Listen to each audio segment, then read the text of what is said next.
एक हुड्डा का बहुत करीबी बिल्डर था। उसके घर पे जब ईडी ने छापा मारा तो वहां से कुछ दस्तावेज इकट्ठा किए गए जिसमें हुड्डा का नाम था और हुड्डा के खिलाफ एफआईआर रोज हो गई। हुड्डा को अरेस्ट नहीं किया ईडी ने।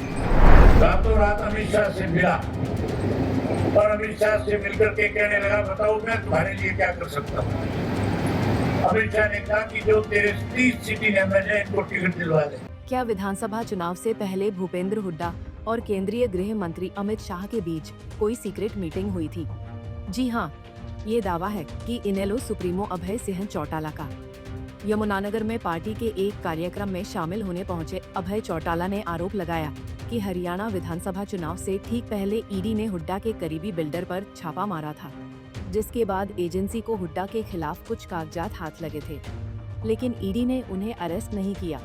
इसके बाद भूपेंद्र हुड्डा ने गिरफ्तारी से बचने के लिए अमित शाह से मिलकर कांग्रेस को हराने का प्लान बनाया। लेकिन 2024 के अंदर जहाँ कांग्रेस सत्ता में आ रही थी, हम जब लोगों से जाकर के कह रहे थे कि हुड्डा बीजेपी के साथ मिला हुआ है, लोग हमारी बात पे विश्वास नहीं करते। हुड्डा हमारे लिए ये कहता था ये तो वोट काटू है, कहता था ना वोट काटने की, और मैं कहता था हम वोट काटू नहीं, हम तो बीजेपी की राज काटने वाले हैं। लेकिन सब लोगों को भारी बात नहीं रहती थी। सब लोगों को लगता था कांग्रेस को लेंगे, भाजपा को हटाएंगे। भूपेंद्र सिंह हुड्डा ने भी वही काम किया जो जेजेपी वालों ने किया। चुनाव से पहले एक सर्वे हुआ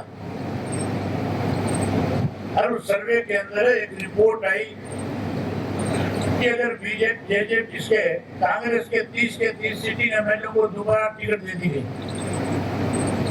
तो इनमें से 15-16 ऐसे हैं जिनको लोग पसंद नहीं करते, वो चुनाव हार जाएंगे। अगर सीटें बदल दी, नए चेहरे ले आए, तो फिर 30 की 30 सीट कांग्रेस जीत जाएगी। आपको ध्यान होगा हुड्डा के खिलाफ हरियाणा प्रदेश के अंदर ईडी के द्वारा अलग अलग बिल्डरों के यहाँ चुनाव से पहले छापे मारे थे।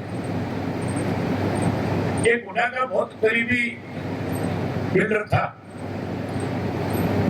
उसके घर पे जब ईडी ने छापा मारा तो वहां से कुछ दस्तावेज इकट्ठा किए गए जिसमें हुड्डा का नाम था और हुड्डा के खिलाफ एफआईआर रोज हो गई। हुड्डा को अरेस्ट नहीं किया ईडी ने। हुड्डा को कहा कि अगर तेने अपनी जान बचानी है तो तू बीजेपी के अकाउंट से मिल ले जाकर। रातों रात अमित शाह से मिला और अमित शाह से मिलकर के कहने लगा, बताओ मैं तुम्हारे लिए क्या कर सकता हूँ। अमित शाह ने कहा कि जो तेरे 30 सिटिंग एमएलए इनको टिकट दिलवा दे।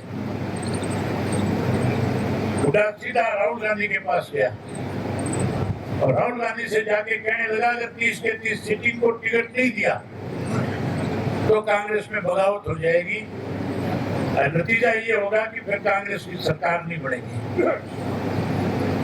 राहुल गांधी ने उस पर भरोसा किया, 30 के 30 को टिकट दे दी। अगले दिन का अखबार जो था उसमें मनोहर लाल खट्टर ने एक प्रेस कॉन्फ्रेंस करके कह दिया कि भारतीय जनता पार्टी को सत्ता में आने से कोई नहीं रोक सकता, क्योंकि 15 जो कांग्रेस जीत रही थी वो कांग्रेस ने ऐसे लोगों को टिकट दे दी जो चुनाव जीत ही नहीं सकते। नतीजा जब आया, जब 16 लोग 30 में से चुनाव हार गए थे। बता दें कि विधानसभा चुनाव के दौरान भूपेंद्र हुड्डा इनेलो और जेजेपी को वोट काटू बताते हुए जनता से इन्हें वोट न देने की अपील की थी, जिसका असर भी हुआ और एक तरह से मुकाबला बीजेपी और कांग्रेस के बीच सिमटकर रह गया। इनेलो जहां 2 सीटों पर सिमट गई, वहीं जेजेपी का सुपड़ा साफ हो गया, जिसके बाद इनेलो सुप्रीमो अभय चौटाला लगातार कांग्रेस की तीसरी हार के लिए भूपेंद्र हुड्डा पर हमलावर हैं और उन पर बीजेपी के साथ सेटिंग करने का आरोप लगा रहे हैं। अभय ने हुड्डा और अमित शाह की मीटिंग को लेकर बड़ा दावा किया है।